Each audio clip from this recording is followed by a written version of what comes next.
Hello hi नमस्ते केमी अच्छा समस्त आशा करें समस्त भल थे आउ चलते डेरी नक स्टार्ट करदे आप लोग लेट्स स्टार्ट।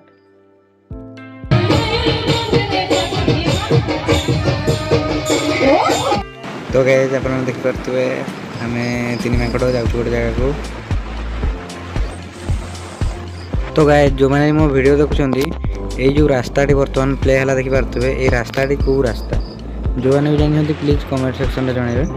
आप भावुवे हठात कुआड़े बाहर एक्चुअली कथा कौन कि बहुत दिन पर भाई घर को आसाला भाई कहला कौन ना घरे कहीं बसचे अंटा पेट लगे चलो बाहर को बुलावा जा। सो आज बाहरी पड़े आम बैक देखला बेलू आम बैक तेल ना सो गोटे पड़ोसा घर भाई को कहला आखिर बैक आणीचु आणिकी हाफ लिटर तेल पकई बर्तमान जाऊँ सारपड़ा। तो आम शुणु सारपड़ा किसी गोटे प्रोग्राम अच्छी जाई देखुचु आज आउ से भाई घर जो कहते से भाई घर किसी गोटे लाइन प्रोब्लेम थिला तो सेठी जाई किसी क्लियर करिवार अछि। सो आम से जल्दी जीवार अच्छी सो जाऊँ आउ जो मैंने को कही रास्ता काटा कौ रास्ता बोली कि कमेंट करके जनइबे। एक्चुअली रास्ताटा हूँ आमर माछगढ़ लाइन रास्ता आउ आपने जापारे बर्तमान देखिए रास्ता है। तो गाइस आउ जो मैंने भी रहिले कि माछगढ़ कॉलेज में पढ़ती आ मो वीडियो देखती सो से कमेंट निहाती जनइबे कि माछगढ़ कॉलेज पढ़ी आउ नेक्स्ट टाइम गले निहाती माछगढ़ कॉलेज विजिट करी। आउ बर्तमान जीवा साइड आम आज तो बस हे कौन मैंने आम गोटे काम बाहर अलरेडी गोटे जगह को जावा नहले पहुँच जाइए। आउ आग भिडियो मतलब फास्ट ब्लॉग रे मुझे बट मु कॉलेज को पहुँच नी बाहर स्कूल देखी आम जो हाईस्कूल थी माछगढ़ हाईस्कूल देखी पलि गोटे जगह को से जो कौन सा गोटे मन पड़नी नाटा से गाँव को जाइलु से गाँव रू आसिकी पलि कारण मामू टे छानिया होते तो गाइस आमको जावाई बहुत समय लगे तो से आप गोटे स्टोरी इंटरेस्टिंग स्टोरी शुणिए मजा लगे एक्चुअली स्टोरीटा आ कि बुझा चेष्टा करेंगे। तो स्टार्ट कर गोटे 24 महला बिल्डिंग रे गोटे झील रोला। सो से कपड़ा सुखई बालकनी रे उठी से ओह्लैवा टाइम रे ता गोड़ खसी जाइए से तल को खसी जाइए। तो 30 नंबर महला रे गोटे पिला रोला।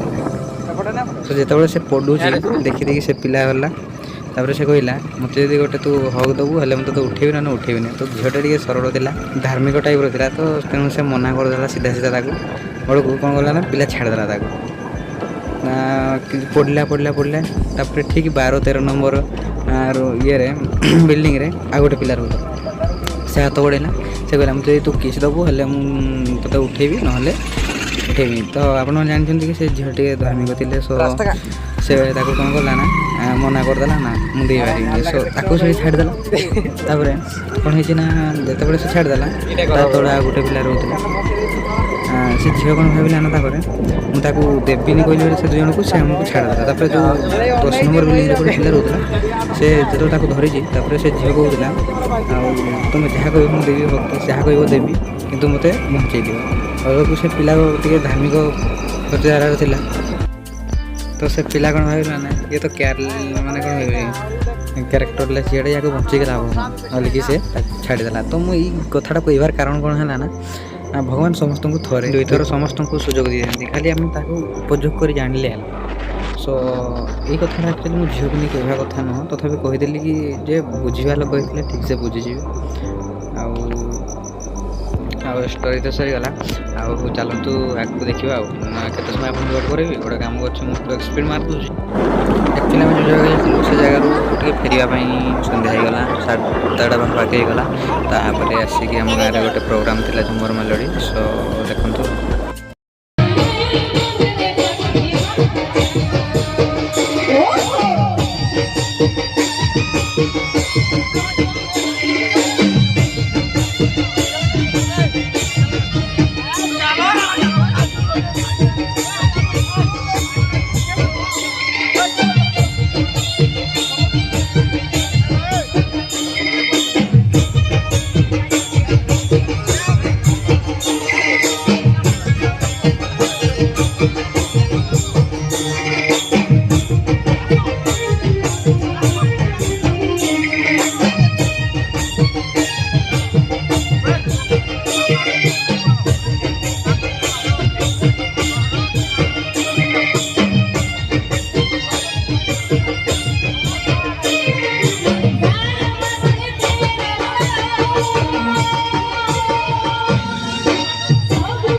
Thank you.